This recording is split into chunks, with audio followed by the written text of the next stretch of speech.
Band of the Hawk. Griffith, desperate to achieve his dream of a kingdom, sacrifices the Band of the Hawk to the God Hand.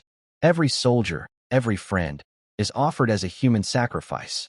Apostles appear, grotesque and powerful, and begin devouring the hawks alive. There's no mercy. The soldiers are fully conscious as they are torn apart limb by limb, their screams echoing in the night. Judeau, Pippin, Corkus all die in horrifying ways. Some are consumed directly by apostles. Others are impaled, crushed, or flayed. The horror isn't just physical, it's psychological. Imagine watching your closest friends die in front of you while knowing you cannot stop it. Ganishka, Griffith's lover, witnesses everything.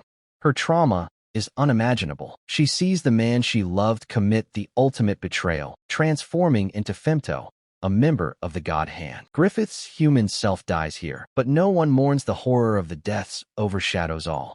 Judeau's death. Judeau's death is one of the most emotionally painful moments in Berserk. During the Eclipse, Judeau fights desperately to protect Ganishka from the apostles. He is mortally wounded by a monstrous apostle. The injury is fatal, but he doesn't die instantly. He bleeds out slowly, fully conscious, fully aware of his fate. What makes this death so cruel is that Judeau is helpless to stop the horror around him. He can see his friends and comrades being torn apart, screaming in agony, and he knows he cannot save them. Every attempt to act is powerless against the overwhelming apostles. In his final moments, Judeau's humanity is clear. He confesses his feelings for Ganishka, moments too late, and dies knowing he will never protect her or share a future with her. His death is not only physically painful and extremely devastating. Pippin's brutal execution. Pippin, the silent giant of the Band of the Hawk, dies during the Eclipse, and his death is pure physical horror. When the apostles appear, Pippin fights with all his strength, but his size and courage aren't enough.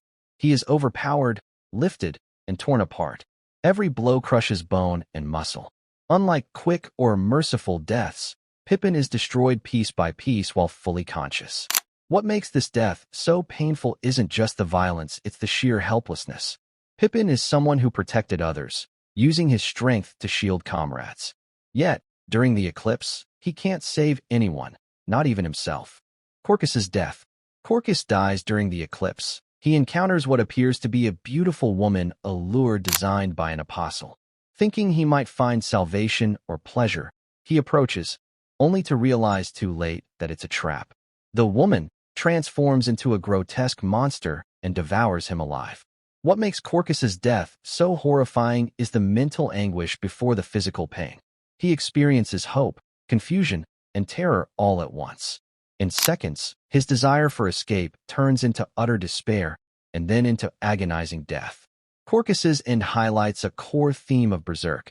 The mind can be betrayed as cruelly as the body.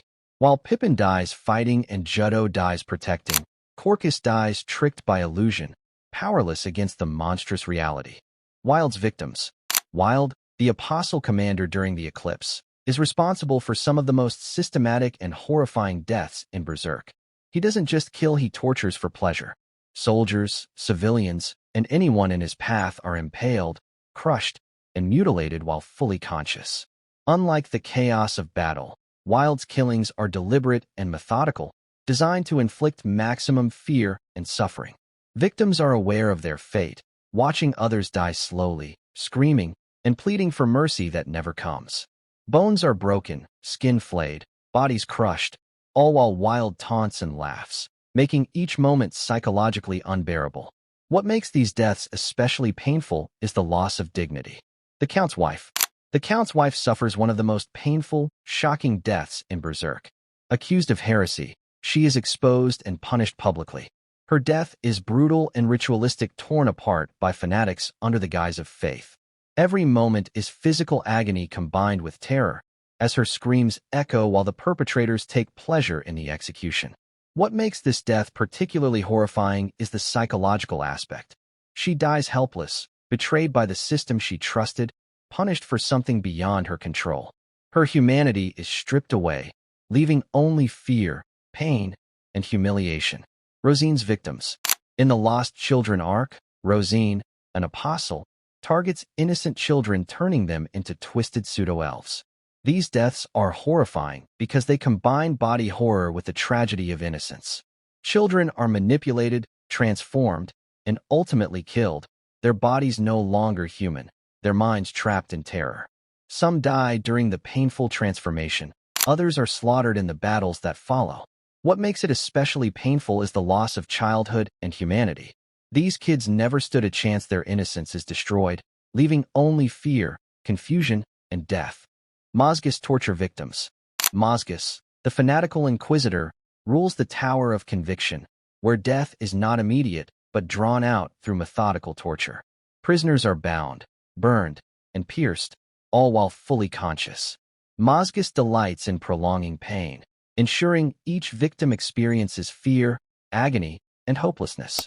Some are slowly crushed or mutilated, others are forced to watch companions die first. The true horror isn't just the physical torment, but the psychological suffering. Victims are aware they will die, yet cannot escape or fight back. Their minds break before their bodies do. Ganishka, the Kushan emperor, his ambition leads to one of the most painful and grotesque transformations in Berserk.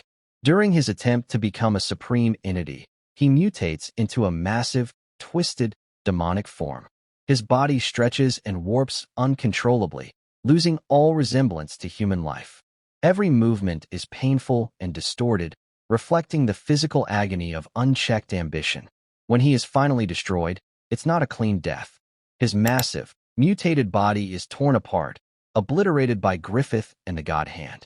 Ganishka dies fully conscious, aware of the cost of his obsession, yet powerless to stop it. What makes this death so painful is both physical and symbolic. The body suffers unimaginable torture, and the mind realizes that desire for ultimate power leads to self-destruction. Griffith's human death. Griffith's death during the eclipse is not a normal death. It is symbolic, psychological, and profoundly painful. As he sacrifices the band of the hawk to the God Hand, his human self dies. His body and humanity are abandoned as he transforms into Femto, a demonic apostle. This death is invisible to the eye, but devastating in meaning. Griffith loses all human connection, morality, and empathy. He consciously chooses ultimate power over friendship and love, fully aware of the agony and deaths he causes. The pain here is not physical, but the crushing weight of betrayal, loss, and emptiness. What makes it horrifying is the total annihilation of identity.